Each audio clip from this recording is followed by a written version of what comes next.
आज का ये एपिसोड शुरू करने से पहले एक छोटी सी बात। क्या आप भी अपना पॉडकास्ट बनाने की सोच रहे हैं? तो एंकर ट्राई कीजिए। ये पॉडकास्ट बनाने का सबसे आसान तरीका है। नंबर 1, ये फ्री है। नंबर 2, इसमें कई सारे ऐसे टूल्स हैं जो आपको अपने फोन और कंप्यूटर पर रिकॉर्ड और एडिट करने की फैसिलिटी देते हैं। नंबर 3, आप अपने पॉडकास्ट को डिस्ट्रीब्यूट भी कर सकते हैं, जिससे इसे स्पॉटिफाई और दूसरे प्लेटफॉर्म पर सुना जा सके। तो डाउनलोड कीजिए फ्री एंकर ऐप या विजिट कीजिए anchor.fm पर अपना पॉडकास्ट स्टार्ट करने के लिए। ये तो थी एक छोटी सी जानकारी, और अब शुरू करते हैं एपिसोड का सिलसिला। तो आज के एपिसोड में लीजिए सुनिए आचार्य चतुर्सेन शास्त्री के लिखे उपन्यास वयम रक्षामः का 26वां भाग, पौरव, मेरी यानी समीर गोस्वामी की आवाज में। नहुष का बड़ा पुत्र यति ऋषि था। ययाति दूसरे पुत्र उसके उत्तराधिकारी हुए। ये बड़े भारी धर्मात्मा, मंत्रदृष्टा और समर्थ पुरुष थे। इनका सैन्य बल असीम था।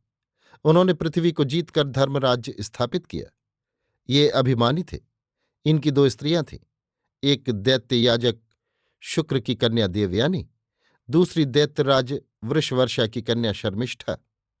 देवयानी से यदु और तुर्वश दो पुत्र तथा शर्मिष्ठा से अनु, दुह और पुरु ये तीन पुत्र हुए। पुरुरवा, नहुष और ययाति तीनों ही वेदऋषि थे। पाठकों को स्मरण होगा कि पुरुरवा का वंश असुर याजक अत्रि से संबंधित था। अब ययाति का विवाह दैत्यराज की पुत्री तथा दैत्य गुरु की पुत्री से होने तथा वैवस्वत मनु की पुत्री के कुल में होने के कारण वे दैत्यों और आर्यों के सब कुलों में सुपूजित हो गए। वे बड़े भारी शासक और दृढ़चित्त पुरुष थे। उनकी रुद्र से मित्रता हो गई। रुद्र ने इन्हें एक दिव्य रथ दिया। ये रथ जन्मेजय द्वितीय तक उनके वंशधरों के पास रहा। पीछे वृहद रथ द्वारा जरासंध को मिला। इनके पांचों पुत्र भी वंशकर हुए। परंतु इसी समय एक खेदजनक असाधारण घटना हो गई।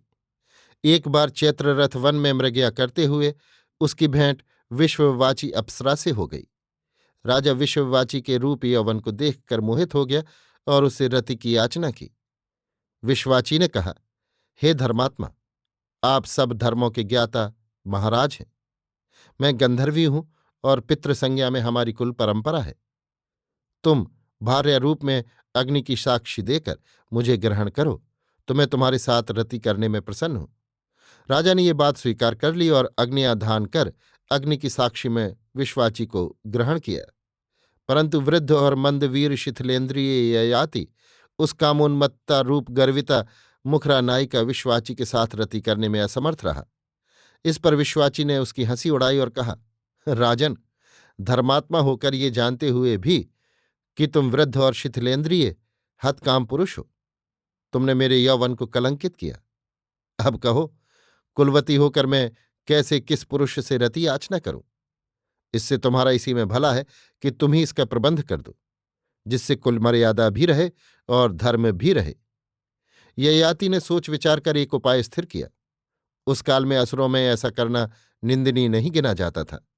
उसने एक एक कर अपने पांचों पुत्रों से अनुरोध किया कि वे अपना यौवन मुझे दें, अर्थात मेरे स्थान पर विश्वाची को रतिदान करें।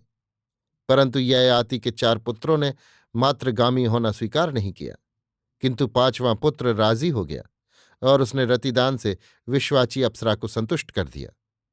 इस घटना से ययाति को बड़ी ग्लानि और क्षोभ उत्पन्न हुआ। वो आप ही कहने लगा, हाय हाय, कामोपभोग से काम शांति नहीं होती। भोग तृष्णा प्राणों को नाश करने वाली है। इससे इसे प्रथम ही से त्याग देना अच्छा है। ये कैसा आश्चर्य है कि शरीर जीर्ण होने पर भी काम तृष्णा जीर्ण नहीं होती। इस प्रकार ययाति के मन में घोर ग्लानि उत्पन्न हुई और वो अपने पुत्रों को राज्य बांट भृगुतुंग पर जा अन्न जल त्याग प्राण त्यागने जा बैठा और अंत में वहीं प्राण त्याग दिए। महाराज ययाति 14 द्वीपों के स्वामी थे। उन्होंने अपना राज्य इस प्रकार अपने पुत्रों को बांट दिया। दक्षिण पूर्व के भूभाग का राज्य तुर्वशु को दिया, जहां आजकल रीवा रियासत है। चंबल के उत्तर, यमुना के पश्चिम की दिशा में दुह को दिया।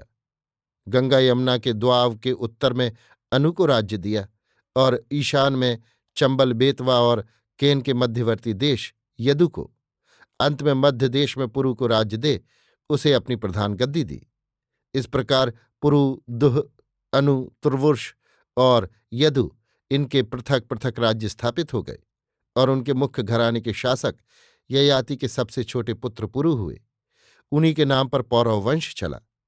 पुरु प्रतिष्ठान में राजधानी बना, गंगा यमुना के मध्यवर्ती द्वावे पर शासन करने लगे। अभी आप सुन रहे थे आचार्य चतुर्सेन शास्त्री के लिखे उपन्यास वयम रक्षामः का 26वां भाग, पौरव, मेरी यानी समीर गोस्वामी की आवाज में।